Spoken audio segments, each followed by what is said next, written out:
Hello, my name is Cody Hoskins, and I'm a part of the group with Marla and Kaitlyn, and our work of art is Las Meninas by Diego Velazquez. Diego Velazquez is known as being one of the most influential and admired painters in all of European history. Born in Sevilla, Madrid, and baptized on June 6, 1599, this is known as his date of birth. Velazquez is the only artist that is responsible for this painting. Velazquez himself was raised in a God-fearing household and displayed a very big influence on him growing up. In addition to this, his parents also made sure that he studied subjects such as languages and philosophy. In his early life, Velazquez also studied under the instruction of a man by the name of Francisco de Herrera for 1 year. At the age of 12, Velazquez moved on from this art apprenticeship and then began to study under Francisco Chico in Sevilla, where he stayed for 5 years and further established himself as a good painter in the local area of the city. Velazquez was known for his creation of bodegones, which is a still life painting that focuses on commonplace objects and are usually depicted as taking place in a tavern or kitchen. In the example, we can see old women frying eggs. The right-hand side photo illustrates this. In addition to these simpler works of art, Velazquez also created amazing paintings that were very realistic, such as the Adoration of the Magi. Velazquez himself lived during the reign of King Philip IV of Spain, and he was successful enough to be the king's sole painter. As such, this was the huge turning point for Velazquez's early career when he was asked to paint the king on August 16, 1623. The king was so pleased with this work that he invited Velazquez to live with him and bring his entire family out to Madrid, Spain, where he would stay for the remainder of his life. This allowed Velazquez to have a position in the king's royal service, thus enabling him to further increase his room within his realm of influence in the world of art. In addition to that, he was also invited to paint the Pope, Pope Innocent X, and he was the only person at the time that was allowed to paint the Pope. And this further solidified Velazquez's success as being one of the greatest artists of all time because of his amazing ability to create portraits. And for that reason, Velazquez is one of the most renowned painters in all of European history. The title of this work, as Cody said, is Las Meninas. We can say the subject of this painting is very versatile. I would say it incorporates many different ideas and is about many different things. First of all, it's a self-portrait of the artist, as we can see him here on the left, looking out at the viewer, with paintbrush in his hand, painting a picture of the audience looking in at the painting. The mirror in the background holds the king and queen of Spain. Their presence is felt heavily here as they too look out at the viewer. In the center of the composition, we see 5 court girls. These are Las Meninas. 3 of them also look out at the viewer, inviting us into their world. One of the Meninas is a dwarf who was used for entertainment in the royal court. She looks out at the viewer as well. It can be said that this is also a picture within a picture. We have the actual painting, Las Meninas. We have the picture, Velazquez's painting, and we also have the queen and king in the mirror, which looks like a painting. Also, we have all the paintings on the walls. It is the medium of art referring to the medium of art. It is art thematizing itself.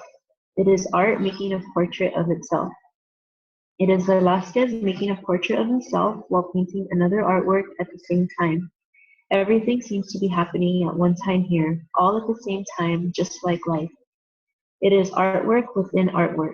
We can see this with all the paintings on the walls. Like Professor Andres said, it is like Hamlet, a play within a play, a stage within a stage. It is a self-portrait of art. It is self-referential. It is art referring or pointing to itself. I don't think the subject can be easily recognized. It's a fascinating painting that makes one wonder what really is going on here. But there does seem to be a lot going on. There seems to be more than one subject here, but it is mainly a self-portrait of art.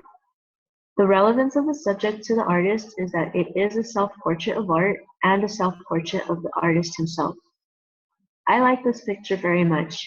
It is so captivating to look at. The expressions on the girls' faces are so lifelike, one can sense what they're feeling. It's as if we have just walked into something very private, but we are being invited in. All attention is on the viewer.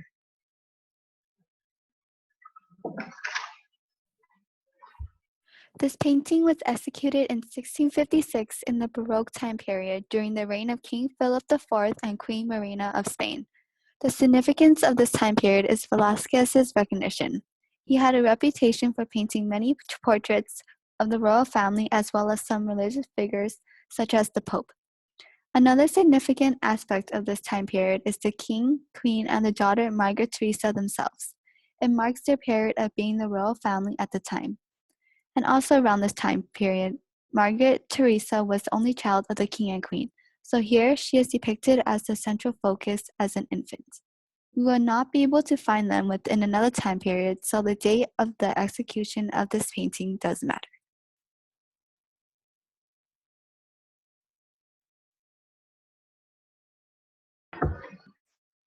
This painting was made using oil on canvas.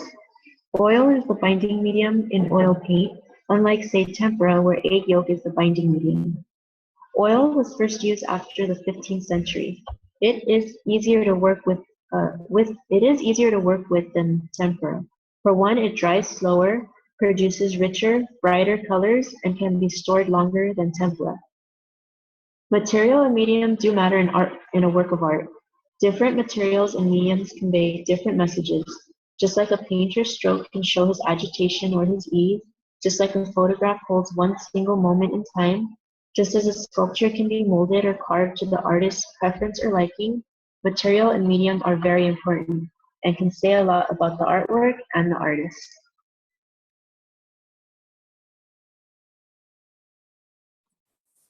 The actual size of this painting is 10 feet 5 inches by 9 feet.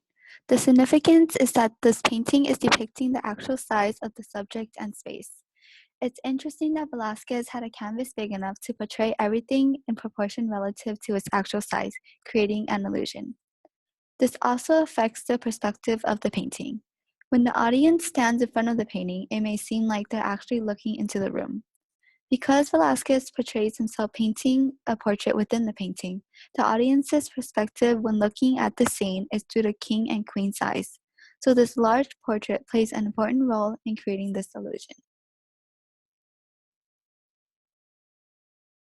Proud of the picture in Spain, although we're not entirely sure about how or when this piece of artwork ended up at the Museo del Prado.